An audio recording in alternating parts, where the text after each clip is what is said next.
60% of women experience sexual harassment at work. And in fact, women are more likely to resign than to report sexual harassment. A third of men experience sexual harassment at work.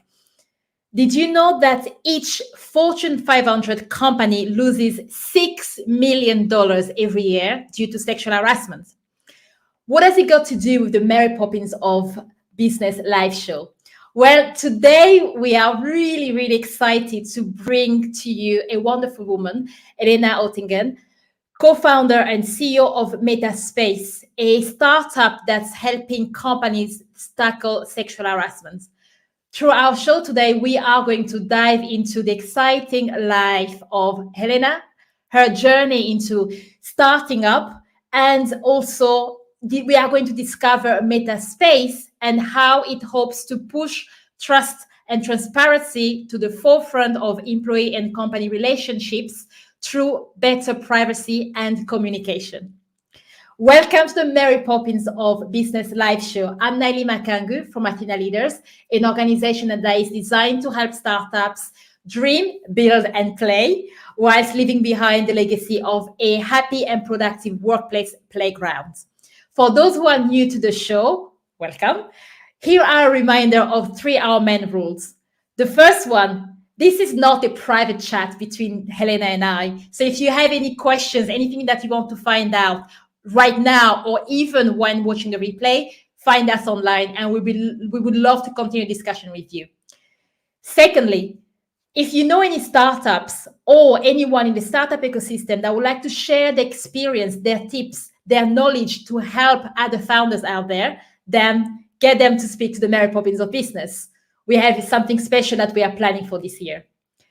Third tip, and more important one, sit back, relax, and enjoy the show. Helena, it's lovely to have you with me today. And in fact, we talked, I think it was a few weeks after the South Summit's conference for startups in Madrid last year. And as soon as I found out about you and your organization, I've been wanting to have you on the show. So I'm really, really happy that we finally have our chats live. Do you want to start by telling us a bit about Metaspace, and then we're just going to kick off the discussion? Yeah, definitely. Thank you so much for having me, first of all. Very, very excited to have this talk too. And definitely love speaking to you generally. So I'm looking forward to this. Yeah, so Metaspace is a startup. It's a B2B startup that focuses on helping companies tackle sexual harassment in the workplace and overall just creating better workplaces. We started this about 2 years ago now with research and just initial surveys. And I've been working on it full time for about 1.5 years now. My co-founder and best friend, Eleanor, has started the company with me back in, as we said, January about 2020, midst of the pandemic while we were doing our masters. And yeah, it's definitely an exciting journey, especially because the startup scene generally, and also just tackling such a topic like sexual harassment. Yeah, and that's a huge topic to cover.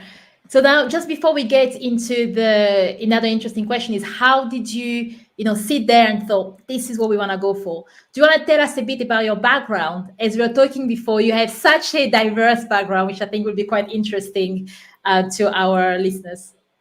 Yeah, definitely. So my family is German, but I grew up in Italy my entire life, and then went to Spain for university in 2015.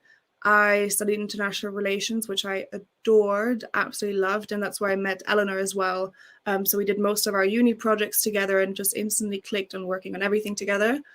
Both of us then proceeded to do a master's in tech because we realized that while we love politics and international relations in general, a bit of a technical setup would be great. She went for machine learning and data analytics, and I went on to do cybersecurity. I initially got into it very much because of the idea of, how tech works in politics, cyber warfare, etc.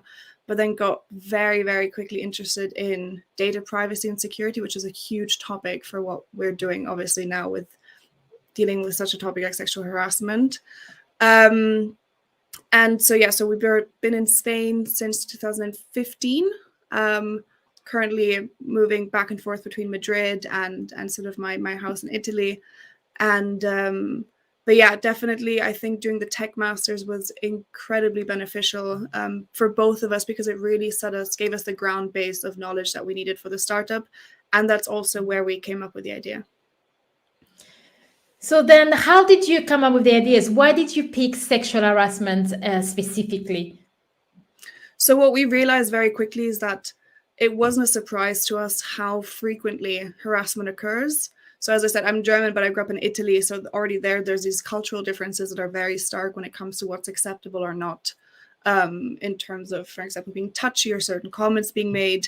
Eleanor, my co-founder, is English, but grew up in Paris. So we have this bit of like a Northern versus Southern European mindset already, that we understand just how frequently it really occurs. What we didn't realize is how bad the systems are that help people that come forward with sexual harassment, or how little people really come forward about sexual harassment. The majority of people, as you said earlier, women tend to resign from their job rather than to report. And that's because of fear of retaliation, fear of not being believed. They don't want to make it a big thing. And so we started with surveys and interviews for companies, interviews for individuals, etc., just to understand what people perceive as sexual harassment, if they've experienced it in the workplace or, educational space, for example, because we were doing our masters at the time. And if they didn't come forward, why did they not come forward? And that's when we really realized how big of an issue is, just how really horrible the processes are that are in place. Now, interestingly, when you were going through this process, is there any kind of findings that really drove the product that you are building at the moment and the way you're building it? So, for example, when you're talking about tackling sexual harassment, how are you doing that in a way that makes women and men out there who experience sexual harassment feel comfortable to trust in the technology as part of the process of reporting it? Yeah, so I'll also give you just like a quick overview of what we have in terms of products. So we have, obviously it's a B2B product, so we are trying to work with companies as much as possible, because we don't just want to help the individual, we're trying to help the company as a whole. So we have a reporting application for employees to have on their phone. And from there they can anonymously, if they want to, or they can choose not to be anonymous, report any type of workplace misconduct. The reason why we're allowing other workplace misconduct and not just sexual harassment is because there's a new EU directive for whistleblower protection, and it states that companies with over 50 employees need to have a reporting system. So you can report anything from fraud, bribery, personal safety issues, but obviously we do focus on sexual harassment. And from this app, they can, whenever they feel ready, they can draft a report, for example, and just leave it there. If they're not sure whether they want to submit it yet, they submit it to the company. And so we've then built out the receiving end as well for the company to receive all these cases, have an overview of all the details and information that were put into the report. A live chat function will open up as well, so that they can constantly be in open and transparent communication with the person who's coming forward, because obviously when it comes to anonymity, sometimes it can be hard to help the individual if you can't follow up with them, ask them any questions. And then lastly, this is more on Eleanor's side of things, we have developed a natural language processing algorithm that can detect written sexual harassment in real time. And we did this because we really want to kind of nip it in the bud, really see those small cases of like, is it harassment? Is it not harassment? And that is really one of the biggest discoveries that we've seen, is that the majority of cases stem from, cultural misunderstandings, for example, or language mishaps, or just, a tiny behavior that then repeatedly escalates to something bigger. And so we want to see if we can kind of pinpoint these small instances of harassment verbally, for example, understand what words people use, what behaviors people use in their language. If we can block those before they escalate, then that's obviously the ideal scenario. And in terms of employee safety and security, what we realize is just that people, like I said, don't feel safe coming forward because they don't feel like their workplace will support them. that they won't be believed. So for example, in the app, we've included a way to include any attachments, for example, if they have screenshots of any conversations. If, again, the live chat function, so that they can constantly be in open communication with their workplace. I think that's really, really important. And lastly, one of the things that we noticed in other competitors or just in general systems that we haven't seen so far is asking the employee what they would like the outcome of their report to be. A lot of companies have a zero tolerance approach, and we've noticed from research that that actually sometimes discourages people to come forward, because it might just be a smaller incident that doesn't affect them tremendously, but they just want the behavior to end, and they're worried that if they do come forward with a zero tolerance approach, that that individual will instantly get fired. They often just want it to be a conversation and for the behavior to end. So at the end of the report, we ask them, what would you like for the outcome of this report to be? Do you want the behavior to end? Do you want to change teams? Do you want to have a conversation with a perpetrator? And so that, I think, was definitely one of the biggest things that we thought of and that we noticed that we really needed to include. I quite like that as well, because to me, it feels like you're giving them back control over the process, right? It's not about not reporting, but at least I can deal with it in my own way, in my own terms.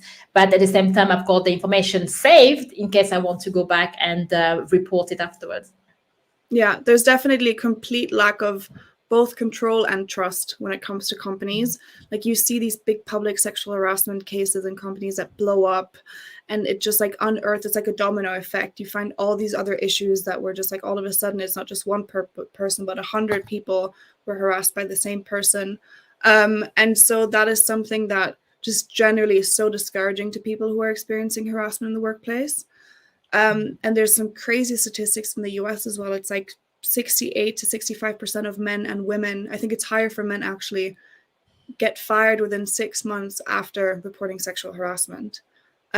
So it's just really discouraging for anyone to come forward. And luckily also with this new EU directive that protects whistleblowers, we're really hoping to see sort of like a change here in the EU as well about the whole mindset. Yeah. And I guess another thing, as you were describing what the app does or the company does, one thing that was also interesting, I'm sure you get these questions quite a lot, is when you start looking at the culture and how people express themselves, right? So there are, as you said, in certain cultures, people tend to be quite close to each other or touching each other, but sometimes obviously the appropriate touching does happen. But likewise, the words as well. So, for example, coming into Spain, I've realized that a lot of, especially if you get people from South America, and it's Venezuela, they will call each other things like darling and cielo, which is my sky, and things like that. And the first time they said that to me, I was like, what the hell's going on? Then I understood that it's just a way of talking. So how is that? Is there something that you guys have also, you ladies, have also considered whilst you are building the app, and how are you factoring that into what you're doing as well? So I think the hardest would be probably with the NLP algorithm, because right now there's just very, very, very little data about sexual harassment online. We've been scraping the internet for 2 years now on finding, info about harassment and using it to train the algorithm. So, for example, the algorithm for the moment is only in English, just because the majority of the data available is in English. But generally, while we're building out the product, we did user testing with people from different nationalities, different ages, different backgrounds, to really make sure that they all think it's a decent product. Because obviously, on our team, so for the time being, it's myself, Eleanor, Nora, who's our main developer, like our CTO now. She's American, Jordanian, grew up in LA, but we're all more or less the same age. We've just hired a lovely another software engineer. He's Croatian. So it's still very much similar age category, similar understanding of what's acceptable, what's not acceptable. But there's definitely, obviously, these little things that you need to be careful about. I think having this sort of very black and white approach to it, it's like, this is unacceptable, this is not acceptable, this is harassment, this isn't harassment. We never, ever want to tell anyone, oh, you're experiencing harassment, because it's really all about how you perceive it. If you don't mind being called cariño, cielo, all those things, fantastic, great. Like, I love being in Spain and someone at the supermarket will be like, hola cielo. I'm like, oh, hi, thank you. Like, I'll definitely take it. But other people, like you said, at first, it might not be appropriate. So it's really just how you perceive it. And that is so important. For example, you know, you are in a workplace, and let's say me having grown up in Italy, you have the Italian and the Norwegian. And the Italian's very touchy and very forward and just naturally like this without any other intentions. But the Norwegian is just like, this is impossible. Like, this is unacceptable, what's happening. And so those are things that we really, really, really want to be mindful of. So ideally, at a later stage, we would like to include services. So like awareness and training beforehand, so that ideally you wouldn't even need to get to the reporting aspect, but just so you can really encourage open and transparent conversation about boundaries, what's acceptable, what's not acceptable. And really, like I said, if anyone could just, it's very hard for people obviously sometimes, but if you could just have a conversation with people to explain what you're comfortable with and what's not, then that's obviously the ideal outcome. Yeah. And that sounds fantastic, and I love definitely how you've kind of already thought about so many of those aspects as you're building the product. One of the things that obviously when I was researching and finding out more about the company and obviously startups, and you're looking for funding and investments, what has been the reaction out there when you go to investors, and which is of course a male-dominated world, and you start talking about sexual harassment, which is not a topic that makes everybody comfortable. Yeah. So how have you navigated that, and what kind of feedback have you got from the investment world? Yeah, we definitely didn't pick the easiest topic to approach people with. But I think already just from us talking about this on the daily, even with like my younger cousins overhearing, who are all in their like sort of like mid to late teens, just like my family, everything, and our friends, we're creating such an awareness in our circles already. So that's been definitely positive. And the reaction of investors / VCs and just like the general startup world, it's either they're just like, wow, like this is, of course, like this makes so much sense, or it's, wow, I would have never even thought of this, like crazy, what are you guys doing? Okay, let's see where this goes. You have the European market isn't ready for this, like this won't work, this won't cut it, companies will shut the door in your face. And also you have the approach which is just like, oh, but it's not that big of an issue, which then just makes you chuckle because you're just like, okay. So there's definitely, I think if you haven't been in the startup world before and then you enter it with a topic like ours, it's a very dramatic wake-up call, because you go there and you're just assuming people will like throw money at you, and that's just unfortunately not the reality. And so we've been getting, you know, like I remember really, really early days when we barely had a product. We had just like an MVP that we were testing. It was just the two of us. It was sort of like, you know, you should hire a male CTO to make you more credible on the technical side, which, you know, both of us have a technical background. So that's also like funny comments. Or the first, like a couple of the first investors we spoke to were just like, oh, are you going to be emotionally stable as a woman to handle a topic like sexual harassment on the daily? Or, you know, you should hire more men on your team to seem less threatening. So there's these kinds of things. Generally, at this point, we basically have a database of all the, because we're trying to be so data driven, even when it comes to VC rejections.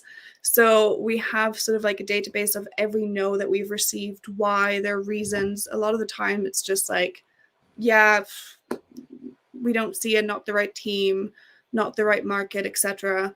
And then a lot of them we've received very, very good sort of feedback from a couple of bigger VCs that just don't invest in smaller tickets. Like we are raising a smaller round right now, and they just tend to invest like from 500,000 up, but that are in constant contact with us. So I think overall, it's been really, the feedback on what we do has been very positive.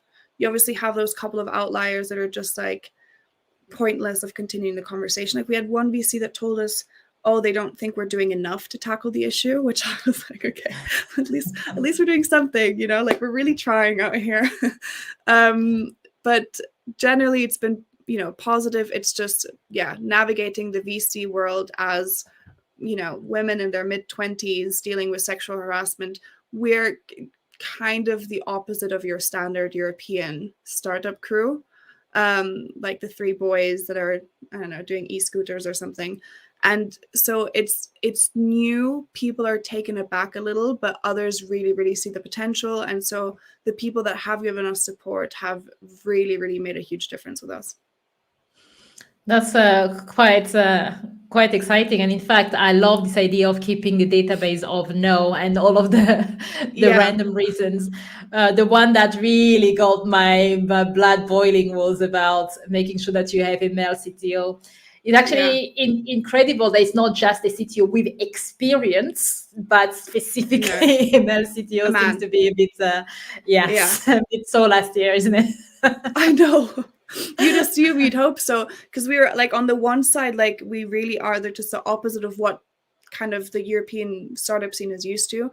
On the other side, we kind of have this like golden triangle of like up and coming cool things. It's like female-led tech and social impact. So we're really hoping that, the European startup scene will slowly go more towards that.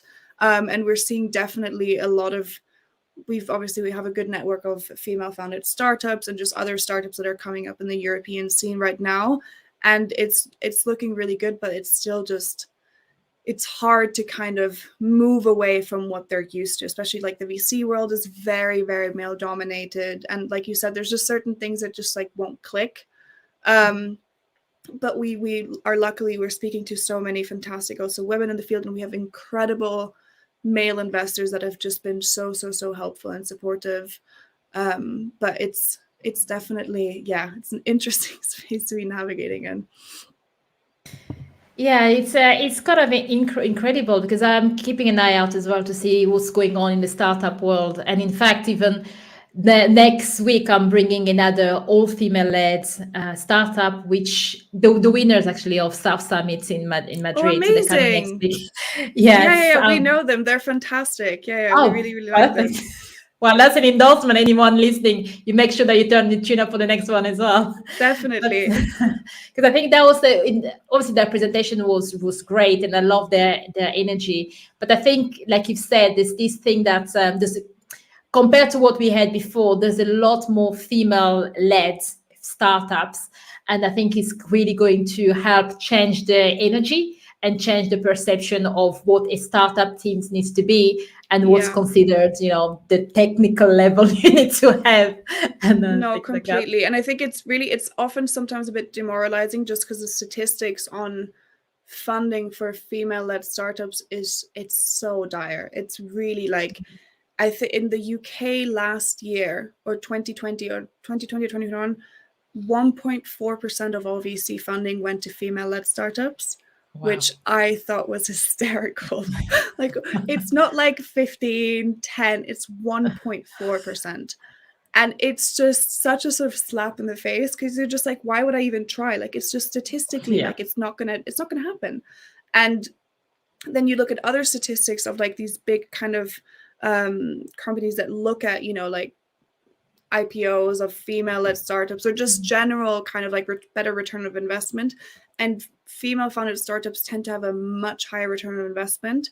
I also think it's because once you do manage to push through, because it's just a constant no, that if you do manage to push through the no's, I mean, you're going to be successful, because you've basically just been like dragging your way through the mud. So you see, for example, these like very, very successful UK female-founded startups, they're all doing incredibly well. Every single one of them was just like, I was miserable for the first 2 years because no one thought it was going to be any good. And so that's kind of the mindset that we're trying to have right now, is like, it's tough, bite down our teeth, make our way through it. And if we do make our way through it, it's only going to be good, hopefully. So fingers crossed, it keeps going well. Couple more no's, but we'll make it. Yeah, so like you said, the resiliency that you develop through the process. And the thought that, you know, things could be against you, but you kind of just wiping it away from your mind, away from all of the other imposter syndrome that comes with Yeah. running your own business. And I do promise you that I will keep on watching and keep my fingers crossed and and wait and see how you grow, because I think that's what you're doing is incredible, and it's something that's really needed for our society and for the next generation as well. Yeah, thank you so much. No, I appreciate all the support we can get, definitely. Now, continuing with this idea, obviously, of growing the business and all of the different challenges that pops up, I've noticed that you've launched, as you've mentioned as well, you've launched your first app. It's out there, and now it's really about the time where you're starting to go and start getting customers through the doors. So what are some of the challenges that you've seen, especially when tackling a B2B market? The B2B SaaS market is a nightmare, to put it plainly. So my co-founder, Eleanor, has taken on the impossible task of doing sales, which I really admire her for, because she's just a really tough cookie when it comes to that, because doing your first time doing sales for your own product is just really demoralizing, I think, because it's just like you could often just end up taking things so personal if people are like, no, this is not the right product, because you're like, this is what I built, this is what I believe in, what I want to do. And she's very good at doing these like very repetitive tasks of just like contacting people on the regular. I mean, Eleanor will sell you absolutely anything. Like, I mean, for the past, like, she's been my best friend for 6 years. Like, anything she tells me, I'm like, okay, let's do it. And so it's like we're very much a good balance when it comes to that, because she's always goes way over the top, just is really, really such a go-getter. And then I tend to be a bit more conservative and try to be a bit more grounded. So we find a good middle ground. Like, we make changes and make adaptation, but like at a normal stage. But when it comes to sales, you definitely need a personality like hers. So I think what we've noticed is just how ridiculously long the sales cycle is. That is something that we were just not prepared for. We kind of thought, bish, bash, bosh, get our first couple customers in, great. So we have our first 2 customers that we're just testing out the product with, and we're obviously getting feedback from them in regularly, which is really, really exciting, because we are building the product for them and want to make sure it works for them and helps their company. That is, I think, something when it comes to doing a startup with social impact as well, is that you're so kind of mindful of the product being good and helpful, because it is such a specific and important cause that we're trying to tackle. That's not just, you know, we want it to work well and be pretty. Like, we really want to make sure that the users feel comfortable using and everything. So I think that's one of the biggest struggles that we have with not getting many customers in at the moment, is just we're really eager to get the feedback. But we are, like Eleanor, speaking to, I don't know how many companies on rotation, just constantly updating them. And a lot of them are really eager to use it, especially because now it's also a legal requirement to use it. So we have interest from companies across all industries, across all sizes, like very, very small startups to companies with like a couple of thousand employees. So it's really just kind of understanding how the sales cycle works. The onboarding, that was also something that like we were not prepared for. All of a sudden, it's like, how do you even do onboarding with a company? You're just like, oh my God, like, how are we going to do this? And so these are all things that we're figuring out as we go. And that's just, you know, very, very resilient, because we've had to learn how to do it all ourselves. We luckily have great mentors, advisors, and our investors as well, especially for this last sort of angel round that we're raising, is we're looking for investors that can strategically help us grow the business. So those have all been of fantastic help. But yeah, sales is definitely something that we were not used to, that we're still navigating. And it's going to be a couple more months before we figure out more or less what the correct sort of approach to it is. Yeah, but in a way, I guess if we take you back at the beginning of the journey, when you just had pen and paper and drawing the idea of what you were going to build, you probably thought that developing the product would be the hardest thing that you have to do, right? Yeah, definitely. It's just like, once the app was done, we were like, okay, we're ready, like, world, come to us. And then it's like, no, you need to do all these things. That's something that It's like, I always said, I was like, they don't show you this in the movies, like the cool startup movies. They don't show you having to do taxes and accounting. All of a sudden, I'm dealing with taxes. I'm like, why? I'm like, what is this? This is not anything anyone told me about. Or, you know, setting up a corporation, like a company. I mean, that was like a legal nightmare on its own, just like officially registering a company. So there's all these things that it's just like the glitz and glam of the startup life that always like, you're going to have to sleep on the floor in your parents', you know, basement. For us, it's the parents' attic. Like, still, at least we have a bit of a nicer view from up here, you know, like, but there's so many things where you really kind of just have to dive in head first and just like bump your head a couple of times before you make your way through. Yeah, that's true. And in fact, I was laughing at, especially when you talk about the movies. I would love to see what happened between, yes, the basement and the pizza and having the friends over and all the endless nights, and what really happened when you build a business. And I guess this is really one of the things that people always wonder: why are entrepreneurs and people continue with the running their business, whether it's a startup or not? Yeah. So how would you answer that? Why are you still in the game? At this, I mean, there's many reasons. I mean, first, obviously, is like what we're tackling is so important to us. Like, it's personal, it's important. We're seeing that it's changing. Like I said, just people having open conversations about it is creating such a positive impact in our circles. So that is definitely the driving force for us, is just like, we know that people need this. We know that people need to have better workplace experiences and just feel safe and secure and just be happy, productive in the workplace. All I want is for people to be nice and respectful towards each other in the workplace. It's not a crazy request.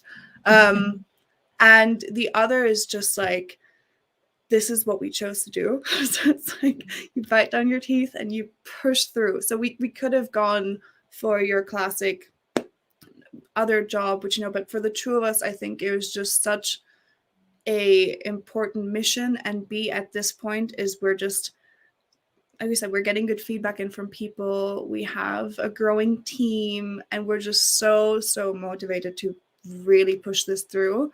And every time we get the classic slap of the startup in the face, we're just like, it's like, okay, but we chose to do this. Like, why are we complaining? There's nothing to complain about. We chose to do this. It's going to go well. It's going to be fine. And I remember, I think this was another startup that we spoke to had this really good advice of just don't take the highs as too highs and the low as too low.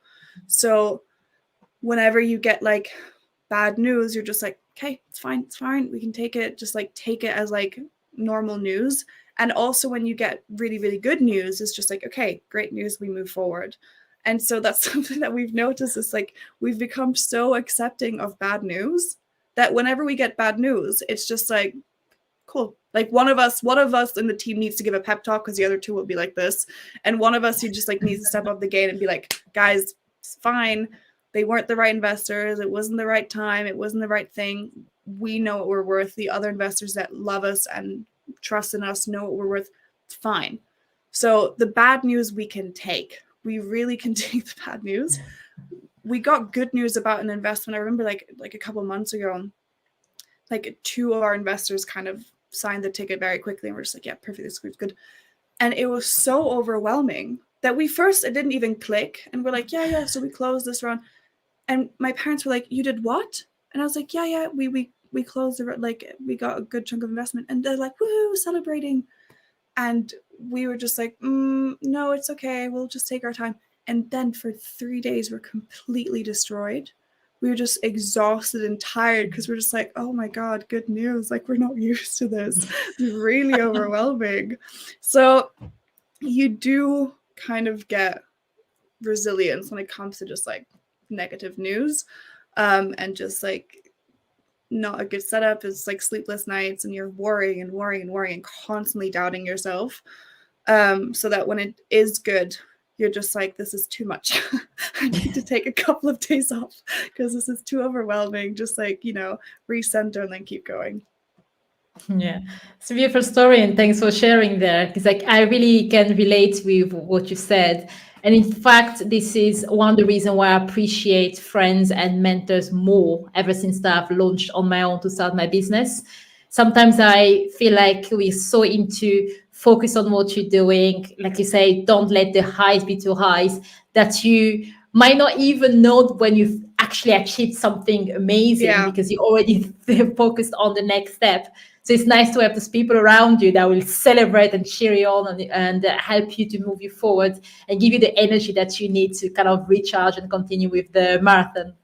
Yeah, it's really important to have a good support system because obviously it's such a volatile environment and you're constantly going through these doubts and questions and you're not sure whether it's going to go well. So to have a solid support system is good because you're just going to be miserable. So if you have at least positive energy around you, that can help. If you don't have that, honestly, like we've had certain moments where it's just been like, why are we doing this? Like, this is awful.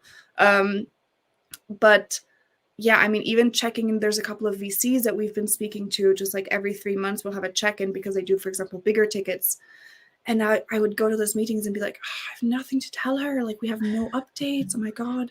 And I sit down and I run her through what we've been doing. And she's like, Helena, like, amazing. You realize how much you've done in the last 3 months. And I'm like, oh yeah, I guess we have. Like, yay. It's true. And so it's always definitely good to have someone to just like make you pause for a second and be like, you're doing good. Like, you're doing very well. It's fine. Keep going. But yeah, in terms of like your just like overall mental health, it's a lot. It's definitely something that you need to constantly be open about how you're feeling. And like if you have a bad day, I always tell Eleanor, like if we have a day where you just feel horribly unproductive and just like generally unhappy, take it off. Like there's no need to be doing work when you're sad and miserable on your laptop. So we're really mindful of like taking some time for ourselves too, because ultimately I think if you're unhappy and then unproductive, nothing's going to happen. And so I would rather take that time off and then be able to do a better job much quicker, like the day after. But it's definitely, yeah, you have to find a good balance between just like being very resilient and also taking some time off. Yeah, and you're 100% right. And again, another thing that I really want to thank you from the bottom of my heart today is because of the honesty that you have, the transparency, not just through the app, but also as a person, Yeah. especially when it comes to all of the ups and downs that you're facing. One thing I've seen a lot, especially when I do a startup advisory, I was talking to a woman who spent a year coming up with various ideas for a startup, and she's been working through them, but it didn't really pan out the way she wanted to. And she was feeling a bit low. So we were going through and kind of looking at her ideas, what she was doing, what we could look at differently, or maybe find a different direction, but that suits her a lot more. Sadly, a lot of people really, again, because of the movies, there's this impression that it's very quick. Yes, I found the ideas and I move on. Everything will go. Get investors the next day. First sales, actually twice first sales, 100 sales, and I go Hundreds, viral. yeah. Yes. So it's really nice especially for anyone there, either work in startup or support startup, to kind of really understand that it's all about the resiliency mindset. And as you've mentioned, you've said quite a lot, the connection that you have with your idea and the good that you're also living in the world. Yeah, I think there's many. I remember every time we do some sort of like talk, especially for like undergrad students or something from like our university, or just like people that are also exploring entrepreneurship, like, Helena, do you have any advice and everything? I was like, I barely know what I'm doing half the time. I have very little advice, except it's just like you have certain things like, I mean, just sleep. Like I said, you take time for yourself. You really sleep. You need to be well rested, because once the sleep deprivation hits, just nothing moves forward. And that's something that you don't realize. I mean, we've worked before, we've done internships before, is if you don't work, nothing happens because it's just you. So if Eleanor and I both just shut down, it's like the business just will not move forward. And so it's just something that like you can't allow yourself to just like completely shut down. So you need to take the time, you need to go at it slow. Like you'll have certain days where you're just not feeling it, and that's totally fine. Also, it's like, do not be too attached to your idea. you're going to pivot a million times. You should have spoken to us 2 years ago now, completely different concept. We were like, we want to fix harassment, we don't know how, and we were just like throwing ideas out. You just obviously care about what you're building. We have to be really, really flexible. And then I think the one thing that I really learned the most is like, ask for help. Like, people are really, really eager to help and give advice. If you tell people, oh my God, you're so fantastic, please give me this advice, people are always very excited about being like, yes, let me tell you all my knowledge and expertise. And they're really willing to help. And at the beginning, you're just like, I want to do this on my own, etc. You can't do it on your own. Like, that's just the reality of the matter is you can't do things alone. You need to ask for help all the time. And so, like I said, we have a good network of mentors and advisors, and we have we've sort of put this on hold a little bit now. We had a fantastic sort of like 6 to 8 month ambassador program with like a lot of people that were in between looking for jobs or undergrad students that would help us with research, writing articles, networking in general, just like sharing our ideas. And that was really, really essential in the first months of us building up the business, just getting that momentum, and them also just being like your personal cheer team at all times. Like, we would have catch-ups with them and they'd be like, yeah, good job, like this is so cool, we're so impressed. So yeah, help, sleep, just accept that this is what it is, and really take your time to really process everything that you're going through. Yeah, exactly. And you've said it perfectly. There's quite a lot to unpack there. And I will definitely re-listen to this myself, because there's so many great advice that you've shared with us. And I'd love to get back into actually one point, as you're saying, don't get too attached to your idea. One of the way I like to demonstrate that is, like building a startup or building a business is a bit like growing, having a child or raising a child. I'm not going to say which one is more exciting. Business. Yeah. But it's each to their own. But one of the things that I say, obviously, you see parents that they invest a lot of money into piano lessons, or I want my child to be the next footballer or the next Roger Federer in tennis and stuff like that. But you actually don't know where it might go, and it's about having the freedom to let it grow. And again, like you said, with a business, especially when building a product, you have the direction where it wants to go, but within those guidelines, you can just do anything. Yeah, I think it's very much like my mother had the mindset of just, she's like, I'm not going to push you towards a certain direction, or I'm not going to make a decision for you. I will, however, push you to make that decision yourself. She's like, if you just sit around and you don't pick something, I'm going to be like, Helena, no. But I'm never going to be like, do this, do that. Like, I've been all over the place. I went to art school while I was in high school. So like in Italy, you have different types of high schools. I went to the high school that focused on art history, and architecture. And then went on to do politics, and then went on to do cybersecurity. And now I'm doing this. And every single thing I've done so far has helped me with what I'm doing now. The art thing is I'm doing a lot of the front end. I'm doing the front end design of our product. Kind of art and perspective has helped me with that. The whole politics, just like our knowledge general about the cultural differences, negotiation strategies, like that's something where investors and like sales stuff really comes in handy. Is just constantly debating, arguing, negotiating. Research as well come from that. Great. And so, like you said, like you have to kind of just see where it'll take you. We're very open. Still now, like we're very open to changing what's happening. We're constantly just exploring different ways that we can actually make the product better, because like I said, at the end, it's so mission driven that we really want to make sure that it's not just what works for us. Because if we realize, okay, this works for us, but the users who are experiencing harassment, for example, aren't happy with it, okay, pivot, like do something different. How can we actually make this work?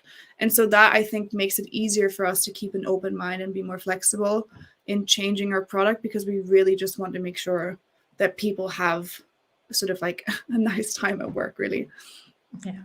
Yeah, no, that's amazing. One of the things that I hate about running those interviews is when you're thinking, oh, we're getting closer to the time and I still have tons of questions. But luckily, I believe you're coming to Madrid very soon and we're going to have a Yes, coffee. definitely. So if there's anyone out there feeling the same, that they have a lot of questions, they would love to find out more about Helena, and please let us know, get in touch, use the chat now or even in the future. But one thing before we go, sorry, there's a question that's coming up. I'm just going to ask my team to put them on the screen so we can read them up. Okay.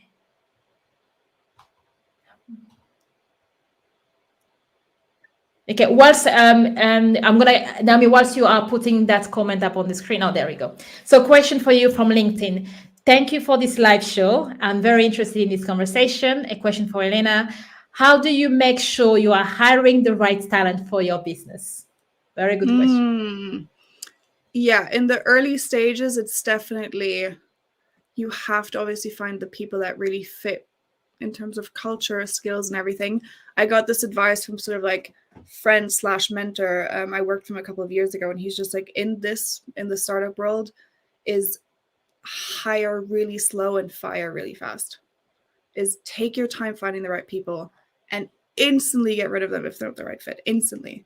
And that's something that I think we've definitely learned in the last year, is just finding the right people. Like, for example, Nora, basically just we stumbled upon her. And Nora was just, we were looking for ages. We were looking for a software developer to join our team, because obviously I was more on data privacy in terms of technical stuff. My co-founder more on, machine learning. We did not have the capability to build an app. Like, it was impossible for us to do. We didn't have the time to learn it ourselves. We were looking for weeks and weeks and weeks for someone to develop. And Eleanor met Nora at a party, and Nora was like, oh, I'm a software developer, by the way. Let me just, we can chat about it. They spoke the entire night. Eleanor calls me the next day. She's like, Helena, I think I found her. And I'm like, okay. Again, this is her being like, yes, she's perfect. Me being like, can we breathe and see for a second? Well, let's have a call with her. And we had met her a couple of years before, but then completely lost touch. And we got to a meeting to meet up with Nora and just like have a chat, catch up, see kind of what she's doing, what she's in. And she came with a 30-page document of how she would build the app. A 30-page document in terms of what tools she would use, how, what input, like what features, anything. And was just like, this is what I want to do. And I was like, okay. I was like, come join. Perfect. Like, it was really, she's just like, in terms of how much she cared about what we needed to do. Like, she's so determined to build this product right and well, and she's so eager to learn. This is the first app she's built on her own. She's built 2 apps. We have the web app and the mobile app. She's an absolute machine, and we're super, super grateful to have her on board. Like, she really was a godsend. And we just hired another software engineer. He's fantastic, super, super skilled. We've been basically looking to hire someone since September, and are just finishing the hiring process now. So that was like 5 months of finding the right people. Like, we really wanted to take our time finding the right skill set. And another tip that we got was also look into part-time people. You really don't need a whole full-time team. Like, there's many things that we really, really need within the team that we don't need full-time. And so we're currently looking at getting a couple of part-time team members on as well. And yeah, so it's like, take your time, hire slow, fire fast, and really, really look into part-time people as well. Brilliant. Thanks for sharing all your tips. And imagine having someone walk in with 30-page documents. That was it was amazing. I was like, great, this is my very like type A organized self. Like, I was like so skeptical. I'm like, maybe not. And she's like, this is how I'm going to build it. And I'm going to do this. I want to do this for free. I want to do this in my part. I was like, okay, stop. I was like, and yeah, so we've been working with her since February, March last year, going up to a year now. And that was definitely, so I mean, this last person that we hired now, this was the first time that we actually hired someone, like going through the whole onboarding, hiring contract process, because Nora just joined our team very quickly in the early stages. So that's another thing, is like really prep for hiring processes, because again, that was something that we just didn't know how to do. And so we're still learning a little bit. But it must have been a challenge as well to onboard someone new when the core of the team so far have all the knowledge in their heads, and you kind of have to start sharing and delegating and all of that. Yeah, that's definitely something. It's like, for example, with Peter, who just joined the team, like we're setting up meetings with him one-on-one with every single one of us from the team, because obviously he'll be working a lot with Nora, with me more, because he's more focused on the front end development. So for me, in terms of like the design of the product. But we really want to make sure that we have a lot of one-on-one longer meetings with him where we can just like run him through everything, how we got here, why we got here, so he can really understand the thought process that went into the product as well, understand why we're doing what we're doing. Because obviously skill set, cultural fit is great, but you really need to understand the core of our product also to be able to improve it and build it out better. So that's something that we're setting up right now these days, to really have these like just long meetings where it's basically, or like I'll just send him the podcast, like I'll be like, just listen to this and see kind of, you know, why we're here. But yeah, it's definitely, having the three of us have been doing this for so long, like now hiring a couple more people, we're going to have far more of a structured onboarding where we can just basically give them all the information, be like, this is why we're doing what we're doing, this is why we're here, this is why you're here, and this is where we're trying to go. So memorize it, learn it, ask all the questions you want. There's going to be many more coming probably, but yeah. Brilliant. Well, thank you for the person on LinkedIn who asked the question. And if you want to find out more or maybe follow up the conversation with Helena or myself, reach out. We will share our social media links as well later on. Now, there's only one question that I would love to go through, but I know that this discussion will take us way beyond the time. And unfortunately, Helena and I and everybody listening at the moment also have to get on. So I'm going to propose this. Helena, I'm quite fascinated to find out more about the ambassador program that you put together, especially at the very early stage of your startup. I find that there's many startups out there that want to start building a community and use innovative ideas to do that. That's not just social media, but all of the different techniques. And I think that your ambassador program is something that I would love to dig deeper. And I know you're coming in Madrid soon.